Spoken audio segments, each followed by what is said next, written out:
eya no ahye no so say etwafa Sompa 93.1 FM eno e wasantemantam kropo kumasimo afa Sompa 98.9 bromantam kropo sunyane for eto de mahafofo nyina so etimi atibi ena Sompa 90.7 nkranza wanom so eto e de amadehia wanom wobuno epo yefem ensemu eba ya obetie bie no ene sema mi jemensa akremo ewomra hyebedwam ama ahobo ahodo ya wayede ama afia bato no wakwada ni nyina edidi akra ye ba bebie mo ede ama wo sanso so ena panyi bia wono so edi entintima wo prosi adwumako ne mo no IGP abedi akire ya mampanyi apa no a enwon sama kwakoye bubruja no wono so akasa edi afa ho ayede eba bedan wo na ye kase ya yeradom levo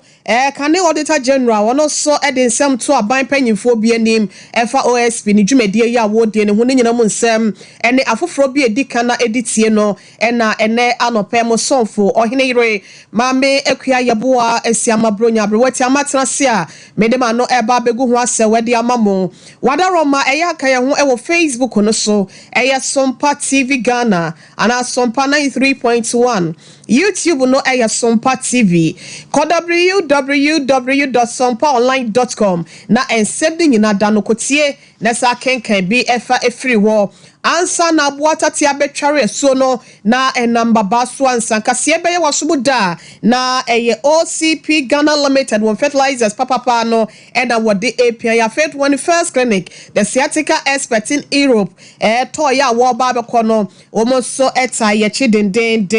ebusia ye hwenje brand ya dagena said ensem na sitie no ye fa enai mo bre sefatamo no wo ho nsem ya esi ase ne yetimi ede amamo ye hwe nsem na se ede afri afi we se awie ye abato kese ye do man mu nyina nim na ma mi je ye du kwemensa wono ena eye abato no wonom eba no dani bedwa no wa kire mu woni ne nkofo nyina ewo mrahye bedwam ne nyina eye ahobo so no nkoyi awaye de ama afi we se abato no na bra okoduru mu ewo mrahye bedwam no ma me edukoi edansam dodo na di ena de kireye ena wo kire se wo behwe se pepepe ye fan ye ene awia ebetimi aboasa abato we se mu na etimi aboa amansunsan so bia bebebia no wonoma wode won ho so ewurawura abato no no wanyanti ase amapa na to so ama asumdue ya yehwehwe o maga na mwase nom no yensa atoso aka yenkwana mami jemensa ansam no yentie bi mrasese. I can assure you. Please take, and I think that you've worked with us during the registration when issues came up. You raised them with us, and we solved them. It's a system, yes, it's a human institution. So not everything will be reiterated that to ensure the sanctity of our processes and the stability of our nation, we'll continue as a commission to address misinformation and disinformation about our work through our timely press releases and press briefings. I think it's been obvious that hate speech, misinformation, and disinformation against the EC has become the order of the day. And we are of the view that providing timely responses to counter this trend will go a long way to engender trust and confidence in our processes and reduce suspicions and tensions. Distinguished honorable members, I end by reiterating that as a commission, we are committed to providing a level playing field for all candidates and political parties and to undertaking our mandate without fear or favor. From the registration to the declaration, our processes are embedded with one key ingredient, and that is transparency, transparency, transparency. Ebusia nipa yete nenken eye abato bedwa no wono ba no dani mami jemensa adukoi ena ose pepepe ye fine ena bekoso ewo abato ni montino bia enka na koma ento ne yem na no disem no wa ma no ampe mo awoto aso ekire se wonum so akase wo mo ye referees anase wonum ena ejina emfinfin eto yiram ama abato no akoso no wonum beye wo mafam de bia nanso no wosa ahyemra hyebedwafo no ene Ghana fo nyina ebose won dwuma ye fo bia la obepe ne ho musu ana so obebo ne ho musu abo ne ho mpem akwakoye de ni kwan se wo mo so etimi ye e wo sa abato we se mo no wo se asotwe ye se fatan so no obehwe se beko e de ama won kofo no 100%. We strive for excellence, but be assured that if any of our staff misbehaves, we will not take it lightly. We will sanction the person and we will do what we have to do within the remit of the law. Be assured. I said. So, please, and as I mentioned, ours is a manual system and has always been. Ebusiani pa yetin nken eye mami Jane edukwe mesa wono edeye bedwa panyin ya abatuo no wo hwe amane ma nyina so etimi akoye di amaye afeye free sansem no me free ni nkyeremo ewo ye rua Christian tete yehono ya ene ma panyin na dodan kwa akufo ado aboni din se IGP na bedi ekyire no di bre no wo mefa na wonfa ensi ne meti so se be ya mo bia wo ho a obetimi ato samoa no echitaye ede amaye rua kufu dampare IGP se be ya won dwumedie no ebetimi agina brand na CP esita ne ho asem we se beto bedwasrede no amafo adwetwe ne srani abasasa wotwe nam na nasa owia nam ensem a wo mo ka no ebisi enamra kwan so ebi nso se enya ade a we se no etimi Facebook mu ba bia ye ntini ke be ya mampanyin won kwa na wonsa emra biem ne no na ACP Benjamin Agozo wono so eba prosi adwumani mu a wodi ntintima kwadalo wo pa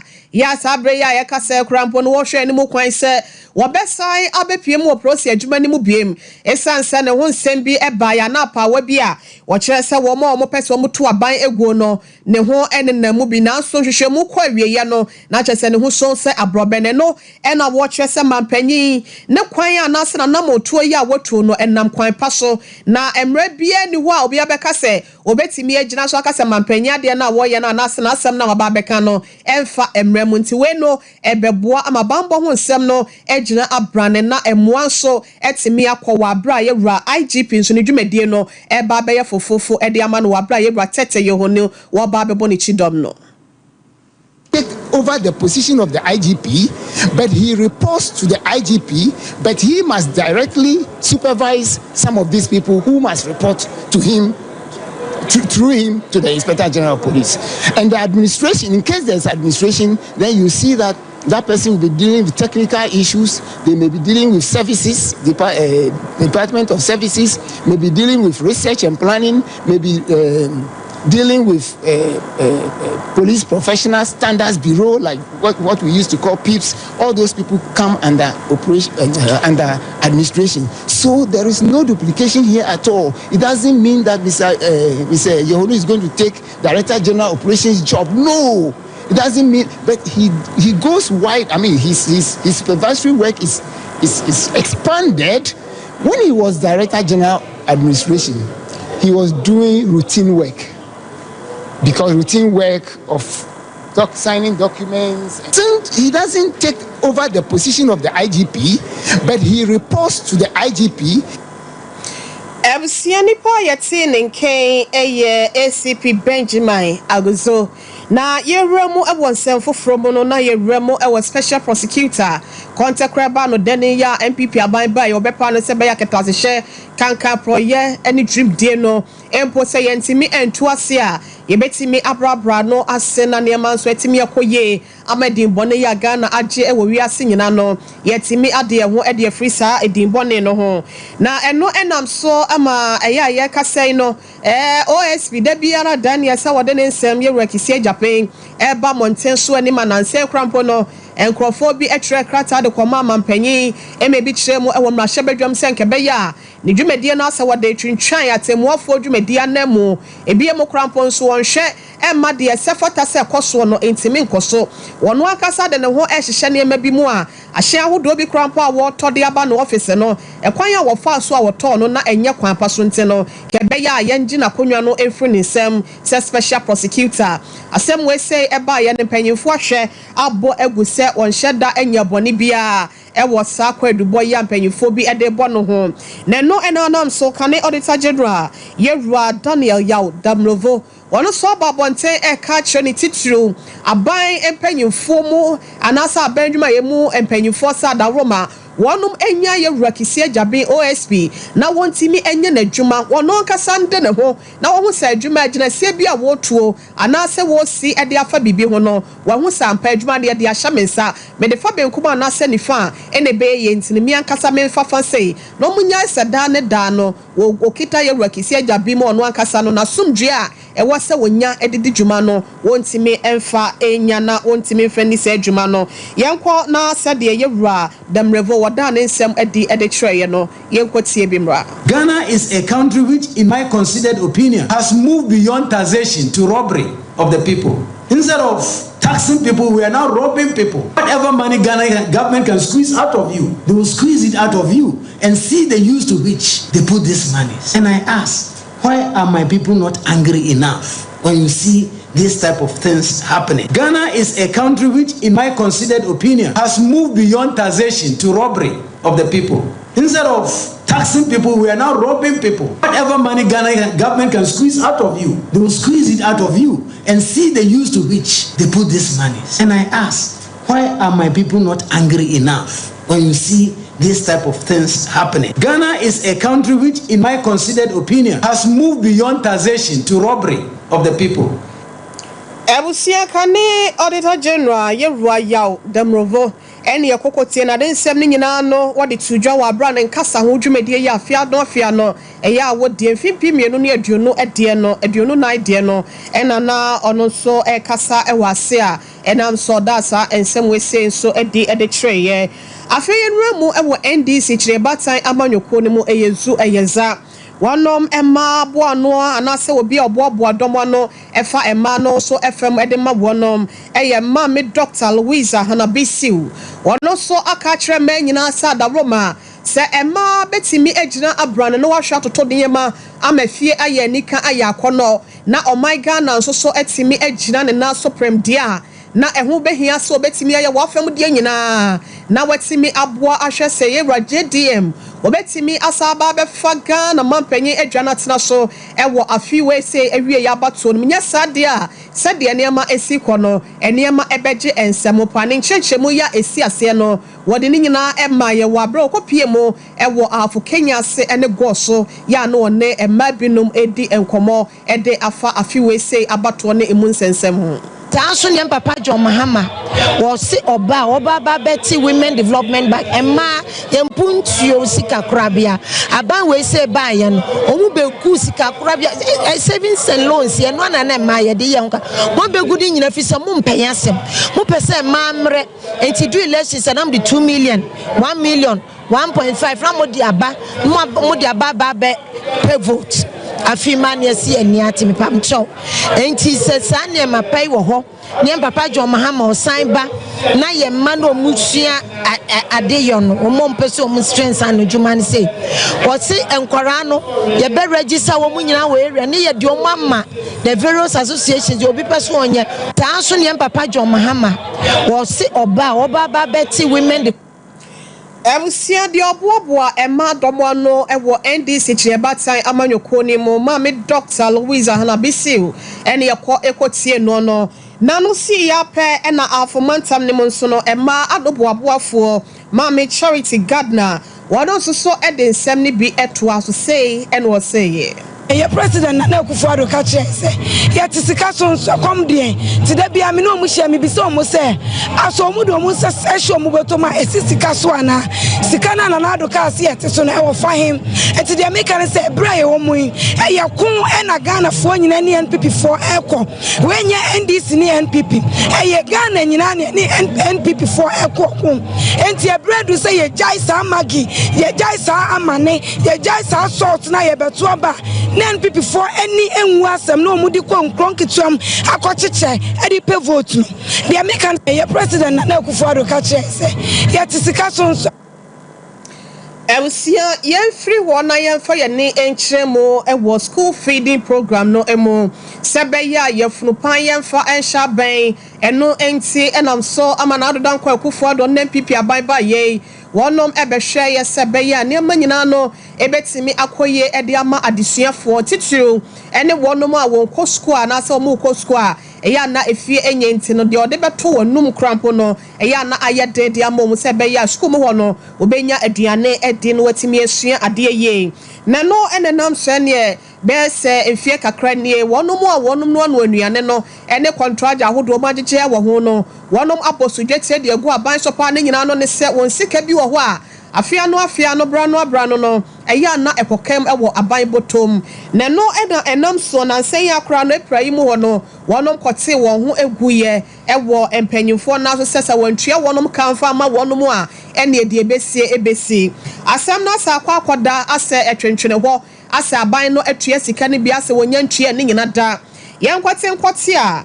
auditor general report ababon 10 ne nyina no eni se wonum a wonum no anuane fon yesi wonum de kunkwada no ewo school mu ho na asem we se beto bedwasrede no na Progressive School Feeding Caterers Association of Ghana wonum so sorry ye no mo se buo ya dai ye matan yo ye nanom ye dim kwaya ye faso ye ma ye manom aduane na ye ma no nso no kwa ye nu aduane ewo mu no ebia na omo kontinu sebia son obi enu oba betotonton ade bia enye anaso obenu aduane fo tantan bia da so de kwa akomo no ankasa ne bed ntino sa asemu a free auditors general report mu aba beto bedwasreda ya amanfo kasa wo ho no enye sa enetenti ewura ne kebe ya wonko ensamra biem de wogina wo nyina anemu kasa ye eye ma me Dorothy Oforisapo no ena ye trefo panyi edemakoi. Response to some findings from the Auditor General's report on the management of the school feeding program. We, the school feeding caterers, do appreciate the wonderful work done by the Auditor General, but disagree with some of its findings captured in the report, indicating that the school feeding caterers cook unwholesome food for the peoples in Ghana. The fact that we do appreciate the work done by the Auditor General, we find it strange that the report centralized or generalized the whole Ghana caterers cooking unwholesome food for the children. We do agree with the report stating that the quantity of the food served is inadequate because of the money involved. The Secretariat has not overpaid any caterer, but rather owing some of the caterers since 2017 till date. We are pleading with the Auditor General to reinvestigate this. Also, the public has misinformation about the procurement of the caterers cooking for the basic schools under the school feeding program. Some of the public are accusing the caterers of stealing the foodstuff supplied by the government to cook for the children. We are setting the record straight. We are setting the record straight. Way Mama Dorothy Sapo wano and a trefo penny at the Emma Wanoma Womo and one Renuane Edema Yamano Ewo School Ma Watu Udinse Progressive School Feeding Caterers Association of Ghana.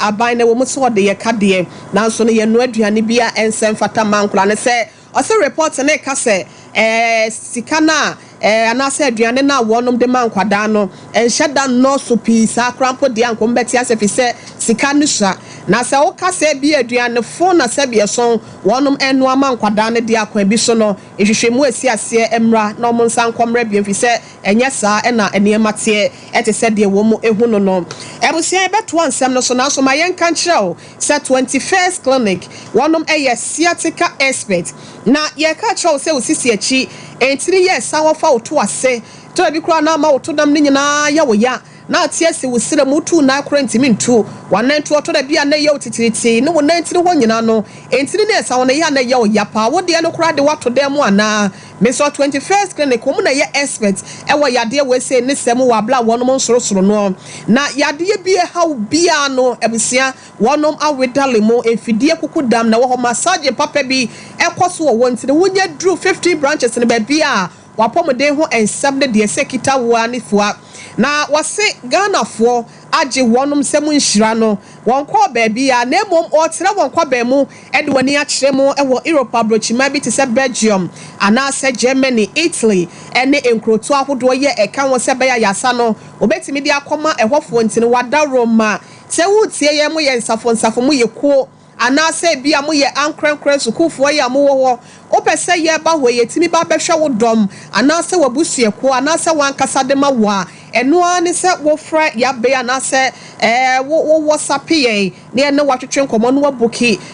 de ato ho appointment na no ye ba ya se ye di nkan aba ho ama bibia nso atimi akoye ye number ne 0244 915-116 0244 915-116 eno na obefa so ebuki appointment na so wo my Ghana mu hase no na wiase mu ba bia na ope doctor for what one the first eno ma bon komo dia 0540 311 311 0540 311 311 and 0249 311 311 0249 311 311 na wonum agye so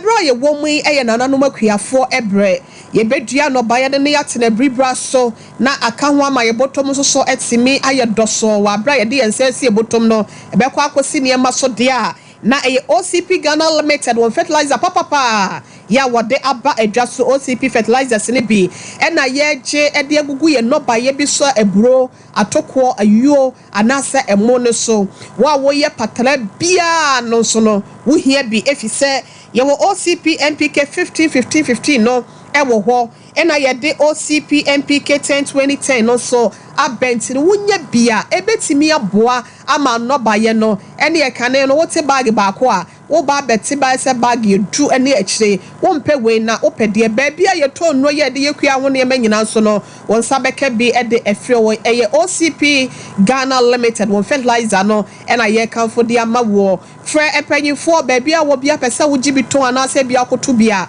ne ya che ba bia wo benya bia 0555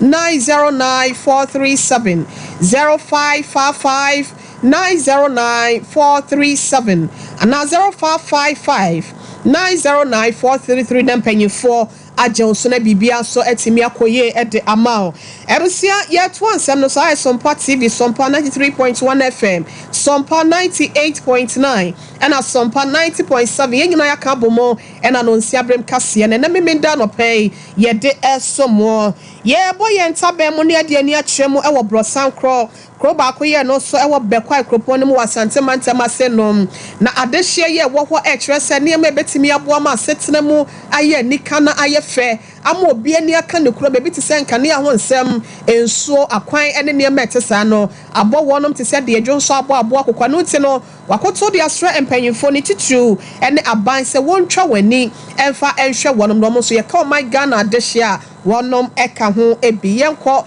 na said they was semu e de kire so mpaka sefo no yentie bi mra na mesi enka no kre ade e haye pa ye to aba pa na ade e haye eye akwan ekwan no e maba wa ha wo mu kuso a wo mu wo yesua se wanya kai age se mema no so mu kakra no mu de nako dom na se ana se be kwai e to so biem enkora wa ha ye school dan yiye school dan enkora timu na mfa fa kra na yesuru e to so biem obi kra dum ya be yensu ama yensu na sei ye po bia ye nyi obi nye efo mu nsuo ne esa mankura no ade no aduane ma wo mu sa no obie e be mankura na nya yale nanso ye bo a emmo ye nya obi a obeso ye mu na afa to so bie mu nso ye ni toilet wa ha sa wo ba akra na so be ko toilet a na ya asem na ye ni wuo ani animguase ye ti wira mu ha ye nya boafo bia ye ya ne se abato ndu ane de yakoto ne srabai ye nyame anim de chaw pa ma bai se o mehu ye mobo on fa na nan ma so do mehu ye mobo na ne aye hien onum ye na wonye man de o sanko ewe hospital ni ha ye kwa wo so a ye bre papa ye twan kwansini be nsia asa emu oya pa onkwansini be nsia ansa na wanya ya asabia se oba penfo ya woje sima kakra bi awo no kwansini 6 months ya asem empanyimfo nhwe na omoa won titiro ni school dan ya ba so abusia de ko Facebook no so na kohwe we na te dan ni bia na yasa ya no tie bi na chese se de ne te bia ne titie no ehu de ma enkwada ne se obetimi akwa tenemu we eye ensemu a efri adehye ye wo brosan krokro ba kwa ye no wo bekwa kropon mu asante mantama senom empanyimfo nkọ wo moa na na adehye yi nsɛm wachi na adwoa pokuya nyankopɔn ya wono so etosumienu esumija man hene wono so edna no to asɛm bi ɛkyerɛ sɛ ɛya agensɛm Hiansu, ye school dan, akwansu ye sabe toilet, baby I could ye into Madaroma, and your ma say ye hiano. And put ya a bunch of channel. Sumia mine, and you know, me here be, and Tino, a can be asono, of a more sumia mine. Na, the crop sound consono, not quine, and sio, suku, and near ma, a here, I are sabia, o money may, Nayanso, Kama, ye besi cheap compound be wa. Na etimi bua ema wo kan ye ne a wo firi he ekwa mu a enya asam ketwa ka ni wo ya ekwa kwansini bensia na obi yare kase a ye de na akọ ye dominance entimi seremo ye hia ne se ade bi clinic bi ebetimi aba ha ama obi yare a etimi de na akọ enkwala wa ha abusia nanda pokuya ene yete ne nka no no yesumija manhema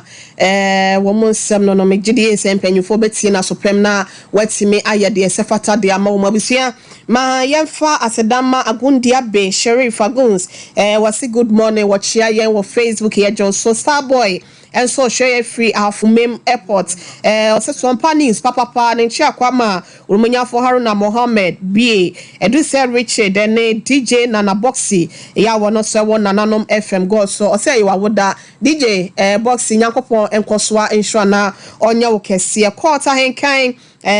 so edene die every Germany aba yo yeda se papa ye wono so kire se na kamu wiki we say na de ba asem na wo beka biem eno so de ye branden krabia na beche yentimi nkyere court baby ahobia ma ye na se wo Germany ho ebusia ye de nyina esi asem ye fa se da mayura asante ye bo Benedict we semfo panyin afeni screen ye wo Sompa 3.1 kase dem kumase Sompa 98.9 kase dem kwenya kwa brono ma ochia minimo na napokumu so somo e wosunyane ena apam dada ena papa to systematic mu so ekremo ewo nkranza Sompa 90.7 apam ya hwe nim se obesa abase nom na niema atimi akoye mechia papa ye yemfa aseda no bi mama pike wona chinchin fidie ne fruma ede ema yen na Kelvin ena azukan so ena hwe ya womo eboaye wo MC a wo ma Facebook YouTube no wo share live wo ho ekwo beja sesempre mo be man so na Sompa television ho no wo share MC a wo ma ya wo share live wo ho ebusia yefa aseda ne bi ma Danny Boy wono so eboaye midin de wo hene re mame ekua yeboa esia mabronya obetimi afra mabrewati amesori adwa so ena akwa ye memenda Ghana fapem edwumadie no na ya abo amanle bia boga wode ba na ensem so etimi akoye